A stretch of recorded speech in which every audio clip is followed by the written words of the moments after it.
ಸೋಮವಾರದಿಂದ ಗೃಹಲಕ್ಷ್ಮಿ ಯೋಜನೆಯ ಫಲಾನುಭವಿಗಳಿಗೆ ಅವರ ಖಾತೆಗೆ ಹಣ ಜಮಾ ಆಗಲು ಶುರುವಾಗಿದೆ. ಆದರೆ ಎಷ್ಟು ಕಂತಿನ ಗೃಹಲಕ್ಷ್ಮಿ ಯೋಜನೆಯ ಹಣ ನಿಮ್ಮ ಖಾತೆಗೆ ಜಮಾ ಆಗುತ್ತೆ? ಅದರ ಜೊತೆಗೆ ಇಷ್ಟು ವಿಳಂಬ ಎದಕ್ಕಾಯಿತು? ಗೃಹಲಕ್ಷ್ಮಿ ಯೋಜನೆಯ ಫಲಾನುಭವಿಗಳಿಗೆ ಹಣ ಜಮಾ ಆಗಲಿಕ್ಕೆ ಎಷ್ಟು ಸಮಯ ಬೇಕಾಗುತ್ತಾ? ಹಾಗಿದ್ರೆ ಈ ಒಂದು ಮಾಹಿತಿಯನ್ನು ಅಧಿಕೃತ ಸರ್ಕಾರಿ ಅಧಿಕಾರಿಗಳಿಂದ ಬಂದಿರುವಂಥ ಒಂದು ಅಪ್ಡೇಟ್ ಇದು. ಸೊ ಹಾಗಾಗಿ ಈ ಒಂದು ಅಪ್ಡೇಟನ್ನು ಪೂರ್ತಿಯಾಗಿ ತಿಳ್ಕೊಳ್ಳಿ. ನಿಮ್ಮ ಗೃಹಲಕ್ಷ್ಮಿ ಯೋಜನೆಯ ಹಣ ಎಷ್ಟು ಕಂತಿನ ಬರ್ತಾ ಇದೆ, ಇನ್ನೆಷ್ಟು ಕಂತಿಂದು ಹಣ ಉಳಿಯುತ್ತೆ ಅಂತ ಅನ್ನೋದ್ರ ಬಗ್ಗೆ ಸಂಪೂರ್ಣವಾದಂಥ ಮಾಹಿತಿಯನ್ನು ಇಲ್ಲಿ ತಿಳಿಸ್ಕೊಡ್ತಾ ಇದ್ದೀನಿ. ಹಾಗಿದ್ರೆ ವಿಡಿಯೋನ ಶುರು ಮಾಡೋಕ್ಕೂ ಮೊದಲು ನೀವೇನು ಚಾನಲ್ಗೆ ಹೊಸಬರಾಗಿದ್ದರೆ ಚಾನಲ್ಗೆ ಸಬ್ಸ್ಕ್ರೈಬ್ ಮಾಡಿ, ನೋಟಿಫಿಕೇಶನ್ ಬಟನ್ನ ಆನ್ ಮಾಡಿ ಆಲ್ ಅಂತೇಳಿ ಸೆಲೆಕ್ಟ್ ಮಾಡ್ಕೊಳ್ಳಿ. ಈ ವಿಡಿಯೋ ನೋಡಿದ ನಂತರ ನಿಮಗೆ ಈ ವಿಡಿಯೋದ ಅಭಿಪ್ರಾಯವನ್ನು ನಮ್ಮ ಕಮೆಂಟ್ ಬಾಕ್ಸಲ್ಲಿ ಕಮೆಂಟ್ ಮಾಡಿ, ಇದರಿಂದ ನಿಮಗೆ ಉಪಯೋಗ ಆಗಿದೆಯೋ ಇಲ್ಲೋ ಅಂತೇಳಿ. ಹಾಗಿದ್ರೆ ವಿಡಿಯೋನ ಶುರು ಮಾಡೋಣ. ಇಲ್ಲಿ ನೋಡಿ ವೀಕ್ಷಕರೇ, ಗೃಹಲಕ್ಷ್ಮಿ ಯೋಜನೆಯ 3 ಕಂತಿನ ಹಣ ವಿಳಂಬವಾಗಿತ್ತು ನಿಮ್ಮ ಖಾತೆಗೆ ಜಮಾ ಆಗಲು. ಕಾರಣ ಏನು ಅಂತಂದರೆ, ಮಹಿಳಾ ಮತ್ತು ಮಕ್ಕಳ ಕಲ್ಯಾಣ ಇಲಾಖೆಯ ಸಚಿವೆಯಾದಂಥ ಲಕ್ಷ್ಮೀ ಹೆಬ್ಬಾಳ್ಕರ್ ಮೇಡಮ್ ಅವರಿಗೆ ಆಕ್ಸಿಡೆಂಟ್ ಆಗಿತ್ತು. ಸೊ ಆ ಕಾರಣದಿಂದ ಇಲ್ಲಿ ವಿಳಂಬ ಆಗಿದೆ ಅಂತ ಹೇಳಿ ಅವರೇ ಖುದ್ದಾಗಿ ಲಕ್ಷ್ಮೀ ಹೆಬ್ಬಾಳ್ಕರ್ ಮೇಡಮ್ ಅವರು ಹೇಳಿದ್ದಾರೆ.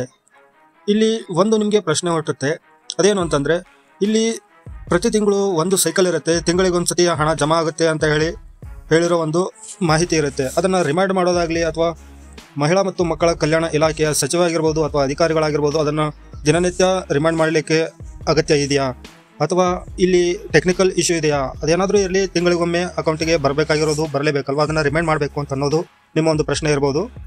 ಇಲ್ಲಿ ಕಾರಣಾಂತರಗಳಿಂದ ಗೃಹಲಕ್ಷ್ಮಿ ಯೋಜನೆಯ ಹಣ ಆಗಿರ್ಬೋದು ಅಥವಾ ಅನ್ನಭಾಗ್ಯ ಯೋಜನೆಯ ಹಣ ಆಗಿರ್ಬೋದು, ಇಲ್ಲಿ 2 ಜಮಾವಣೆ ಶುರುವಾಗಿದೆ.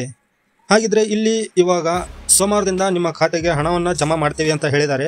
ಆದರೆ ಅದು ಯಾವ ತಿಂಗಳ ಹಣ ನಿಮ್ಮ ಖಾತೆಗೆ ಜಮಾ ಆಗ್ತಾ ಇದೆ ಅಂತ ಅನ್ನೋದ್ರ ಬಗ್ಗೆ ಇಲ್ಲಿ ಒಂದು ಸ್ಪಷ್ಟನೆ ಇದೆ.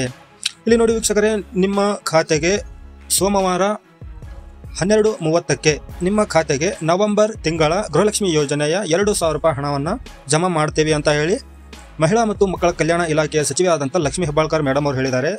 ಇವಾಗ ಸದ್ಯದಲ್ಲಿ ಹಾಕ್ತಾ ಇರೋದು 1 ಕಂತು ಮಾತ್ರ ನಿಮಗೆ, ಆದರೆ ಇನ್ನು 2 ಕಂತುಗಳನ್ನು ಅವರು ಮುಂದೆ ಹಾಕ್ತೀವಿ ಅಂತ ಹೇಳಿದ್ದಾರೆ. ಆದರೆ ಇಲ್ಲಿ ನವೆಂಬರ್ ತಿಂಗಳದ ಗೃಹಲಕ್ಷ್ಮಿ ಯೋಜನೆಯ ಹಣ ಕೂಡ ಒಂದೇ ಟೈಮಲ್ಲಿ ಎಲ್ಲ ಜಿಲ್ಲೆಯ ಫಲಾನುಭವಿಗಳಿಗೆ ಜಮಾ ಆಗೋದಿಲ್ಲ.